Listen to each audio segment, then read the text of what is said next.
Hello and welcome to another edition of Code Remix Weekly. I'm your usual host, Sam, but without my other usual host, Tim, who is busy at Spring IO in Barcelona. So if you're in Barcelona, go say hi to Tim. I believe Merlin is also there. But without him, I've got no one to banter with for a few minutes before we get into it. So I guess let's just get into it. As for announcements, we have a live event coming up in May about agent tools at scale, which is going to be pretty interesting as we will have high level engineers from Meta, Google, as well as the CEO and founder of Gradle, and of course, Modern, talking about how to make your agents scale to operate on very large code bases. I think many of us have had the experience of working with coding agents in small and medium repositories and found them to work pretty well for a lot of things, but have struggled to scale that to repositories that don't fit in a context window. So we'll be discussing tips and strategies for how to deal with that, and indeed, we'll be talking about that a little bit more in today's live stream as well. Um, Beyond that, the Code Remix Summit is also coming up in very soon in May, 11th through 13th. I'll be there. Tim will be there. Uh, lots of fun people will be there. Hopefully, you will be there as well. Uh, I don't know if there's still any early bird pricing available. Yeah, it doesn't look like there's any early bird pricing available. But I guess if you have four friends, you can get the fifth one for free. So that's something. Okay, one other cool thing I wanted to show off is that recently Merlin put together this release train metro plan recipe, which don't really worry about the search results here. The hero of this is the visualization, which I have run here on the Jackson Faster XML repositories. You know them, you probably love them, and the gist of what this is about is showing you what the release order is for your projects. And this is under one of these visualizations, Jupyter Notebook. I'm still looking at this release metro plan one, which takes all of the projects, takes their dependency relationships into account, and puts them in waves. So for example, if you were wanting to do like a big migration of any kind, a change that had to propagate from one module to all downstream modules, it would make most sense to first apply that change to the libraries that the other libraries depend upon.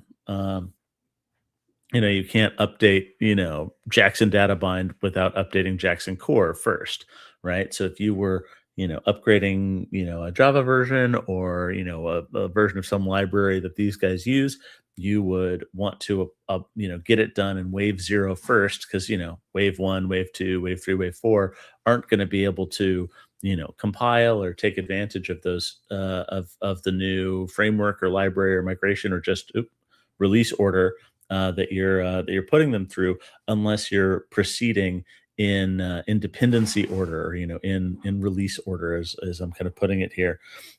So this is a really cool tool for visualizing that. When I was in the position of being in charge of doing migrations in a large code base, this is the kind of visualization I would create for myself and for my team to show what order we needed to do things in. It's just, since if you go out of order and try to update something, before all of its dependent projects are updated, you're not going to succeed unless it's a very backwards compatible sort of upgrade that doesn't have any breaking changes in it. But for anything that does have any kind of breaking change, you want to proceed in this kind of order. So I would love to, make some further enhancements to this in the future, where we could like combine this kind of like dev center style with the progress of a particular migration to show like each of these boxes is like red, yellow, green, of like showing their progress on getting some migration done. Kind of the way we do, in the dev center here for these dots. But even just having even just knowing what your repository release order is handy. And I did notice this is pretty new. We just kind of got this working yesterday. So I did have noticed that there is a bug running this on Gradle repositories that I'm going to go fix. Maybe we'll fix it live on this call. Um, but this works quite well for Maven right now. Yeah, so I think this is just a useful kind of general tool for propagating any kind of change through um, through one repository, through many repositories, etc. And that specific recipe is this IO Modern recipe, release Metro plan, and that goes and produces a number of data tables, showing the coordinates of the projects you ran it on, and what have you, so that that visualization could be assembled. And that comes from the new recipe module. This rewrite release Metro map module. This is a commercially licensed module that is available to all Modern customers. At least I believe it's commercially licensed. I don't know. I guess I don't actually know what license we put on there, but the IO Modern prefix suggests that it's going to be a commercial one. Maybe it's source available. But if you have a Modern CLI or SaaS license, it is definitely available for you to use. And I recommend you do so for any migration plans or change campaigns you might be running. Okay, let's see how this is gone. So the kind of the main thing I want to talk about today is helping agents to be better at code quality. And in order to do that, the pre-think recipes are one that we've definitely talked about on these program before, but maybe I'll go ahead and just run one in the SaaS UI so we can see it.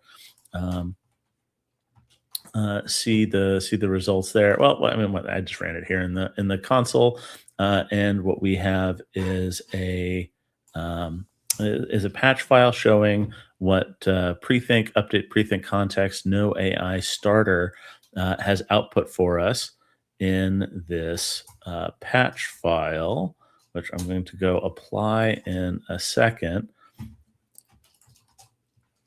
but the gist of it is that this guy outputs a lot of useful stuff about the project that would be context that your LLM AI agent would not have to then rediscover every time you begin it working on a repository. Anyone who's been using coding agents a bit is surely familiar with that startup time of having to have it go. Whenever you're starting a new session in a repository, it's first got to go figure out things like the repository layout and where the relevant files are for it to use, and as well as like the coding patterns and idioms of the code base.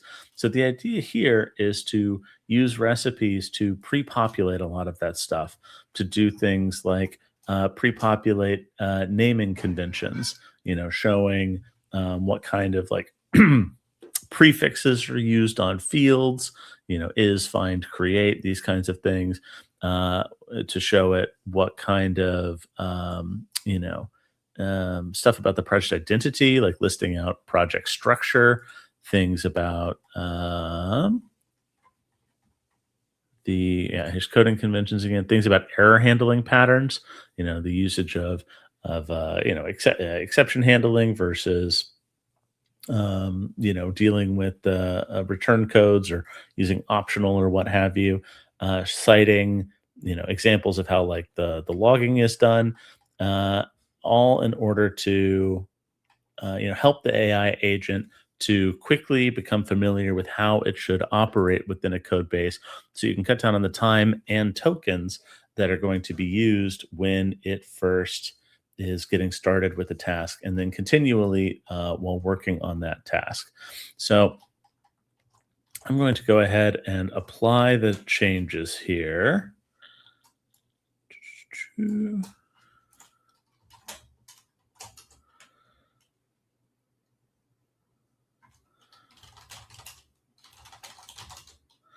And so now it has written down a number of files,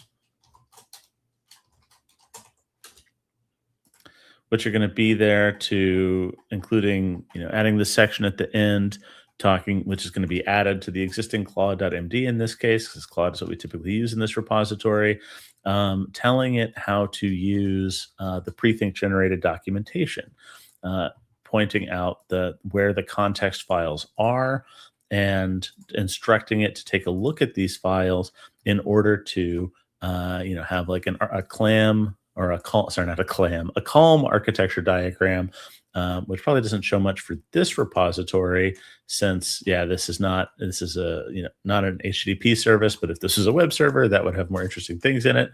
And I think what we're interested today is like code quality. So there's one way to, there's a number of different ways that code quality is sometimes measured in an empirical way.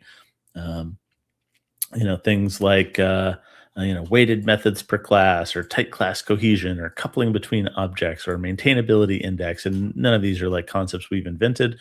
These are things that other people came up with, that we have implemented recipes that will measure them from the code base and produce this CSV file listing out what the kind of what these code quality metrics look like for each of these things. Now, one thing that I am wondering, weighted methods per class, type class cohesion, coupling between objects, is I think we should probably mention in here. Oh yeah, here we go. So the this does describe whether higher is better for each of these, and whether things should be split, and whether higher is or lower is more maintainable. Okay, that's good. So the idea here is that you have some feedback to give the LLM about the quality of the changes it has made, so that you can have it in a more automated way break up God classes or God methods. I've certainly observed the tendency of LLMs to write more code over less, and to tend to make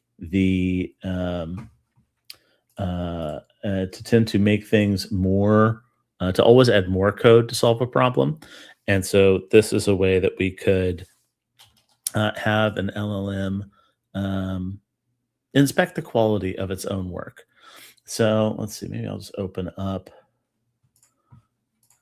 I've got rewrite pulled up here, and I have, yep, those prethink commands are right there. So now I could have Claude, uh, you know, which classes, according to prethink code quality metrics, have low maintainability scores. So, equipped with this information, can make plans. Yeah, search recipes. Well, I don't actually want to search recipes here. I mean, by all means, yeah, here we go. Query data table, show data tables. I'm just going to see what it's going to come up with here. Now, it's the already written out code quality metrics.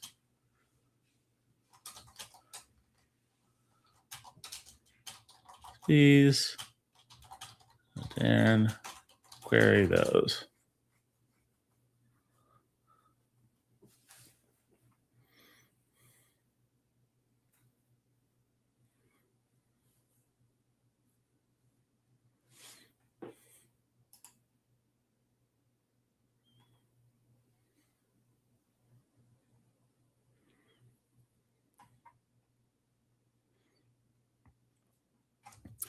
There we go. Lowest maintainability, lower is equal to worse. I'm kind of curious what it's going to come up with here.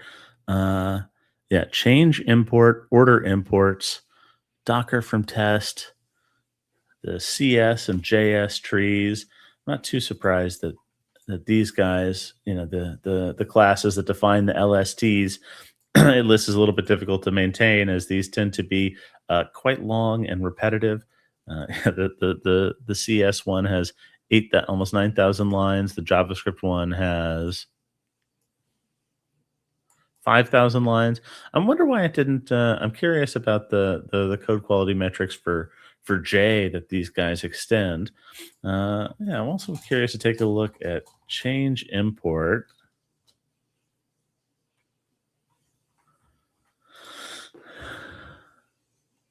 So this is according to this particular maintainability index. Whoops. This is according to this particular maintainability index, the least maintainable class in all of the Open Rewrite repository code base, which I'm a little surprised about. It's only 700 lines, so that doesn't seem too difficult. So I'd be personally curious to know a little bit more about how this maintainability index is computed and how it is calculated, as to why. See, this is the rewrite JavaScript one. Yeah, change import. This is the one it's talking about. Yeah. Also, curious. Let's take a look at order imports. So got this order import as well. The big import handling recipes dominate. Yeah, with some integration tests. Uh,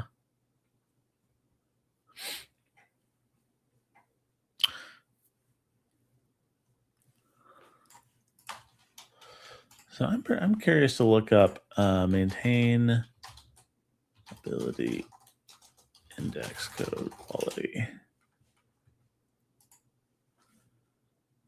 So just to provide a little bit more context about this maintainability index, let's take a look at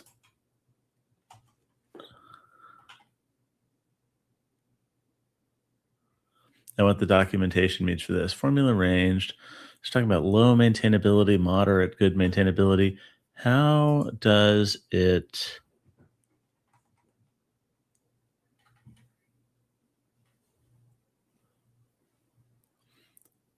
zero?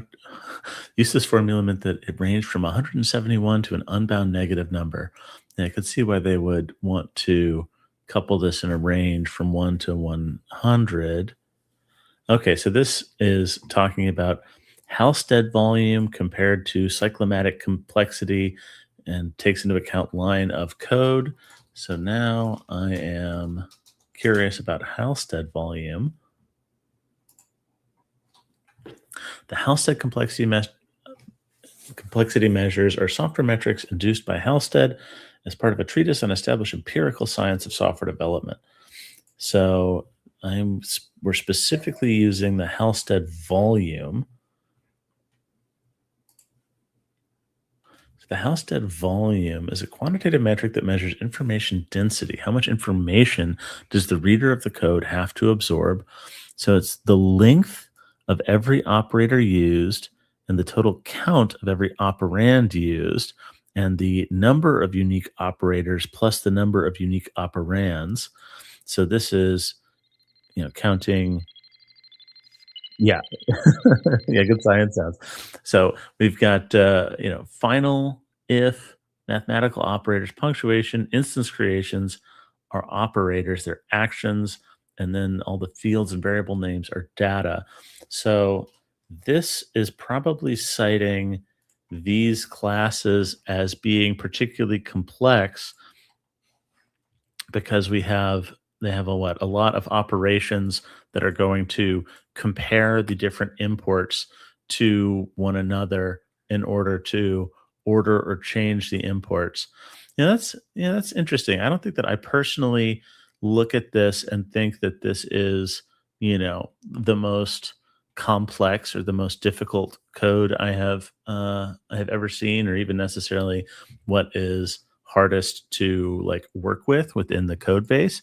But I can see how, counting up all the different operations and all the different like pieces of data involved, that these are somewhat complex data structures being compared and manipulated so that this is showing us what is, what these metrics have counted up for it.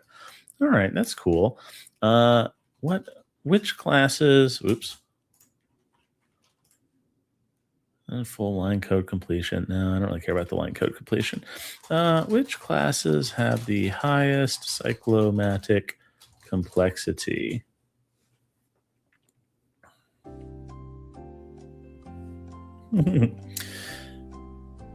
Oh yeah, I gotta install this duckdb command. I mean, it'll go figure it out just looking at the CSV by other means.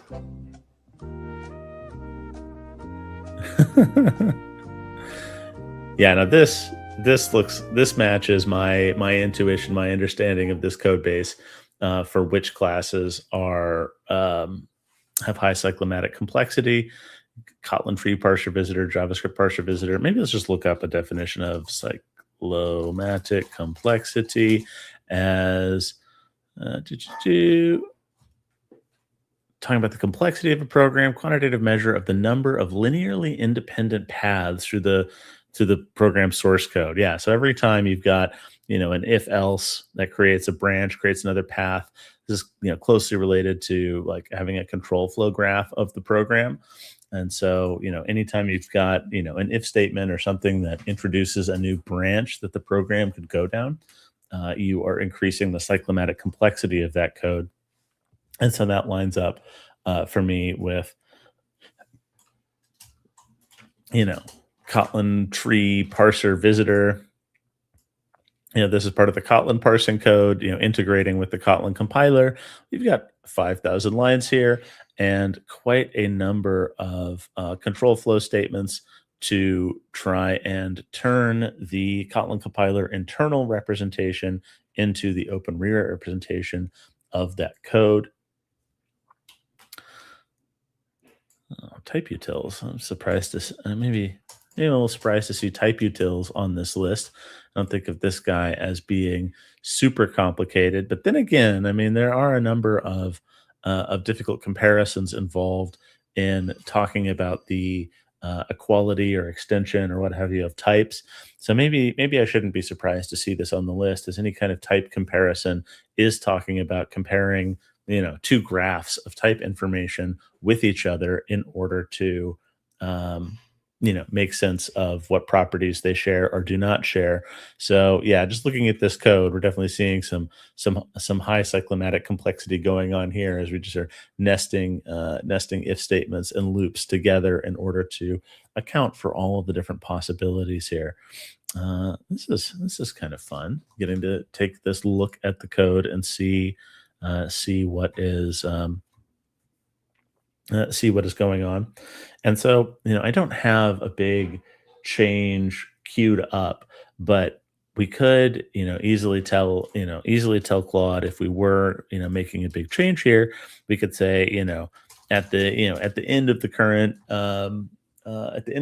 task, run the prethink recipe again and compare the cyclomatic complexity or the maintainability index scores or any of the other metrics that are in there to what they were before, and make sure that we haven't gotten worse. If things have gotten worse, refactor it. Um, so that is a way to start to get these agents to care about quality in a somewhat more empirical way. So let's see. I want to. Ooh, I'm curious about this lack of cohesion of methods field. That sounds interesting. Number of connected components in the method field access graph. Uh, let's take a look at which classes are worst for lack of cohesion of methods. Oops, not typing in the right window. Which classes are worst for lack of cohesion in methods?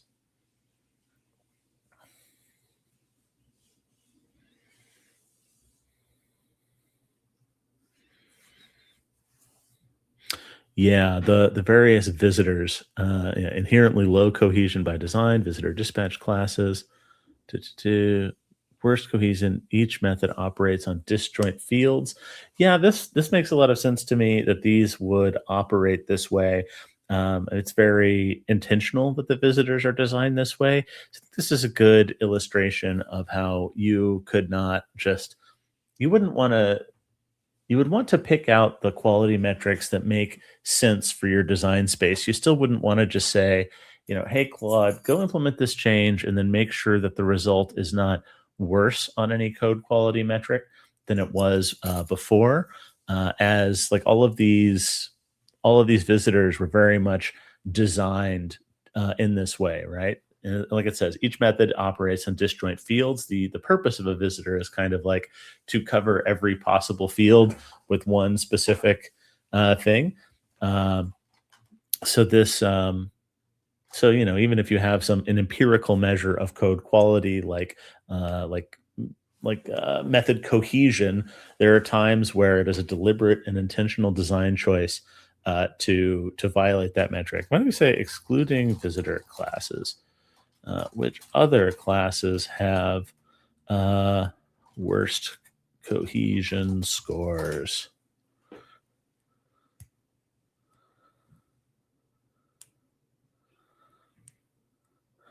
Yeah. Okay. It's gonna come back with a lot of test classes. That's maybe not too surprising that it would come back with results from tests. I'll just tell it to. Okay, we did exclude tests. So yeah, rewrite test spec, dependency handler spec, string utils. Yeah, yeah, low cohesion on all of these. Java template Java extension. I'm a little curious about what this guy is. What is Java template Java extension? Ah, yeah. So this is an implementation detail of Java template, teaching Java template how to work on Java. So yeah, not so much the extension as the foundation for templating. So yeah, this guy also has a very like visitor sort of pattern. So yeah, I think that what this shows is that this cohesion metric is probably not the one you want to maximize for if you were running this on a repository that was like Open Rewrite or what or contained a bunch of Open Rewrite recipes. That visitors are kind of an inherently low cohesion concept, and so you wouldn't want to tell Claude or a coworker to focus on the cohesion metric when applying it to a code base that does maybe a lot of graph or tree traversal. But if you were making like a CRUD application in Spring Boot, then perhaps cohesion is more relevant. Although I would expect that, like for APIs, you would again kind of expect low cohesion scores, as an API is often going to be having something to manipulate or interact with every field of the underlying objects. So let's take a look at what other kind of code quality metrics might be interested. Oh yeah, tight class cohesion, portion of directly connected method pairs. Higher is more cohesive. Uh, oops. Which classes have the tightest class cohesion? And for contrast, also show me the ones with the lowest class cohesion. I think maybe it would be interesting to compare the most and least cohesive. So kind of show us what kind of things these quality metrics are really looking for.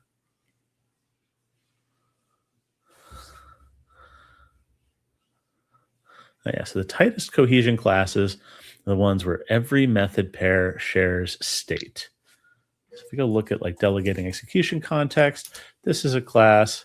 Yeah, okay. So this is an incredibly tightly cohesive class where all of the methods are manipulating the same data. And delegating execution context is an execution context which just is calling out to a different passing or delegating through to every other to some other execution context object. And this is a kind of implementation detail for execution context views, which are something you don't really need to think about as someone who just uses Open Rewrite.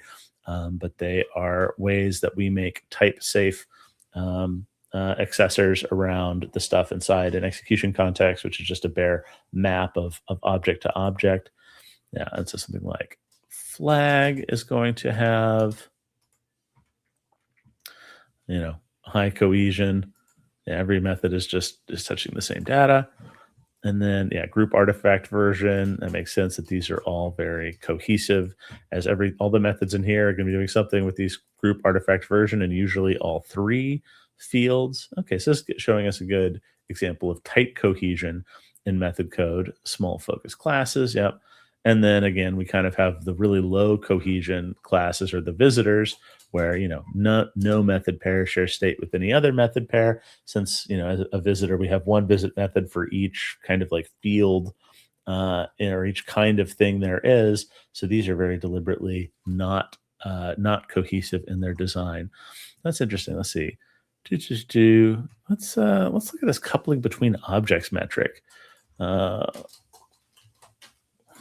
which classes score highest and lowest on, not JavaScript parser visitor, on coupling between objects? I don't know how to copy and paste. Coupling between objects.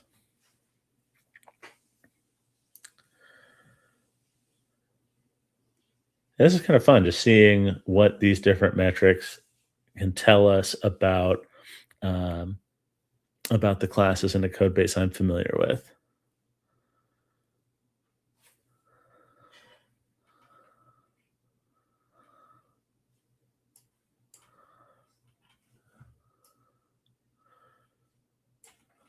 So let's see. Within this code base, the most coupled are the visitors, which are very, very highly coupled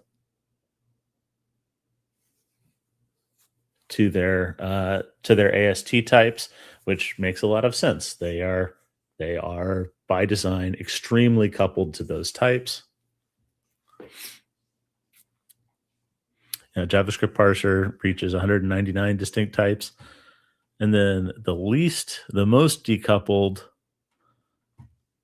I got a template placeholder, large source set, and even we got interfaces, Java signature builder, config child, Docker parser base listener, mostly interface and pure value abstract types with no dependencies. Yeah, that makes sense.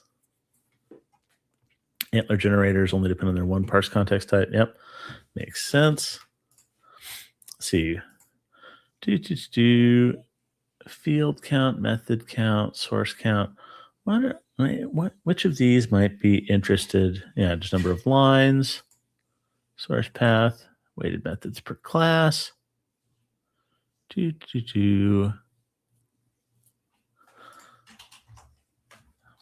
if there might be any other open rewrite code. Let's run the same thing on a recipe module and see if that has anything interesting to show us.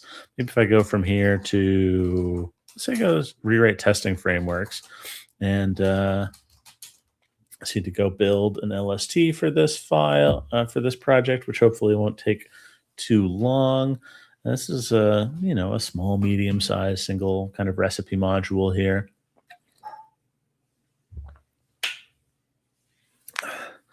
This will just show the process end to end of running pre-think on something in order to get these code quality metrics out.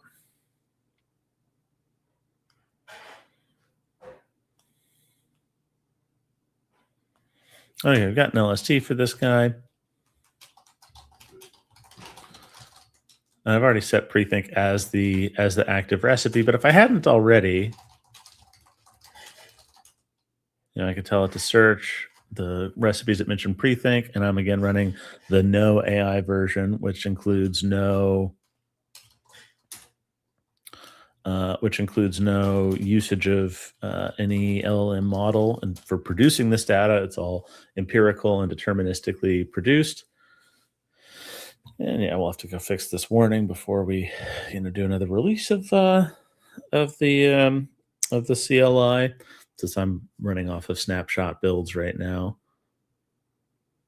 Well, there isn't anything in here that is, it isn't anything that I'm demonstrating right now, which depends on new functionality. Just since I develop on the CI, on the CLI, I am used to running off of snapshot builds.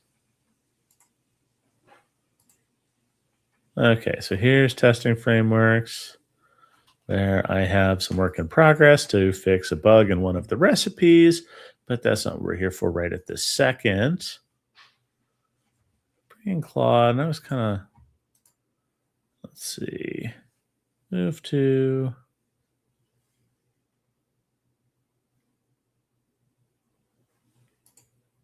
Yeah, let's put this on the right. I just like the look of that better. Uh, let's do a new task. Looking at the pre-think metrics, the best and worst ability scores.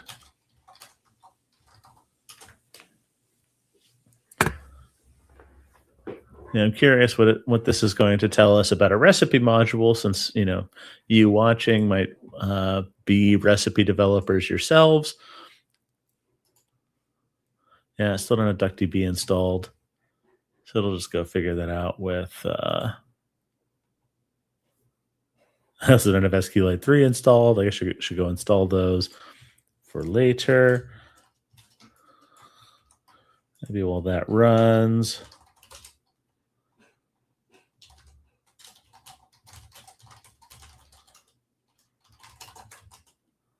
Let's get DuckDB installed for later.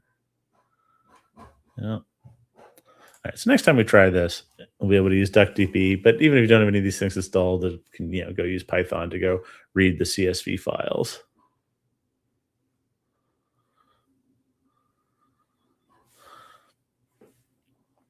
All right. So according to this, the worst maintainability score in this project is Hamcrest Master to Assert J test, which those Hamcrest Masters can be okay. There is a lot going on in this test. Show me the same. Exclude test classes. Here we go. Here's one that is not a test class, that is high in the or as the worst maintainability scores in the project. This guy is 400 methods long, or 400 lines long ish. And there is quite a lot going on here. We've got several dozen method matchers. We have, oh yeah, it's using cursor messaging in order to keep track of the things it's found. We have a bunch of helper method, extract, prepare for test classes, visit method declaration, visit method invocation. A bunch of helper methods. So these are things that maybe this could be improved by making like helper methods for these in a utility class, or otherwise like factoring these into a trait or other kind of shared library.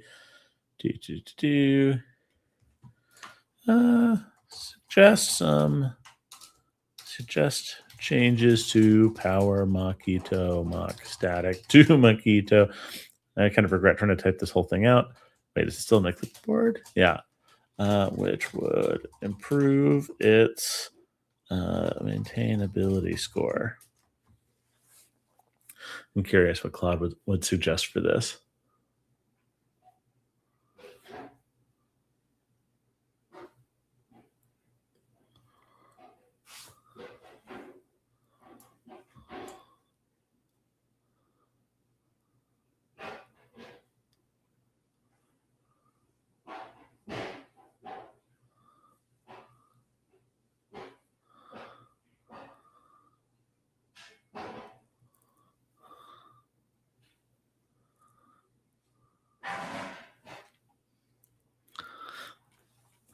Yeah, so these are actually pretty decent suggestions, kind of in line with what I was talking about.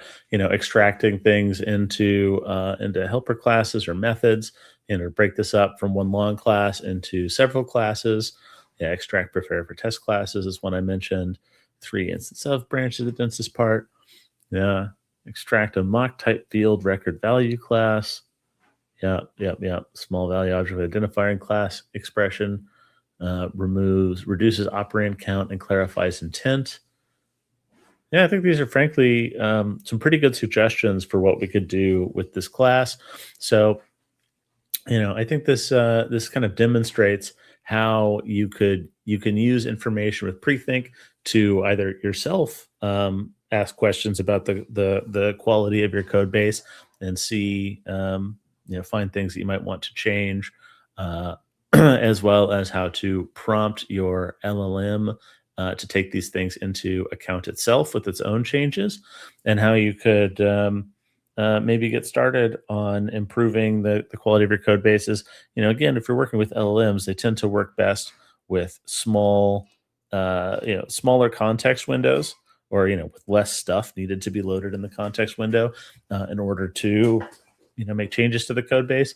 And obviously, particularly if you're these subscriptions that we're enjoying right now are surely going to get more expensive, and more people are going to be pushed onto using APIs that are more directly charging you per token. So how to both make your code base small and maintainable, and how to use something like Prethink to minimize the amount of querying through a code base that an LM has to do before it gets started, is going to translate not just into speed and quality improvements in the changes it makes, but also into cost savings, right? Because right now, if you're on a Claude subscription, you're not really worried if it has to go grab 2 dozen things before it actually starts, has enough context to make any changes. But if you're really paying per token, as I expect we all will be sooner or later, it will be very, very expensive to be repeating the same greps each time, or to have large complicated classes that are hard to work with. And the more kind of simple and factored out you can make your code base, the cheaper it's going to be to operate LLMs on it, and the better your results will be. Okay, so I think that's about where we will leave it for this week. Again, I look forward to seeing all of you in Miami in May 11th through 13th at the Code Remix Summit. And yeah, do check out the release train metro plan visualization. Very cool, very handy. And I will see all of you here next week. And I believe Tim will be back for that one. So it will be a lot of fun. All right. Bye for now.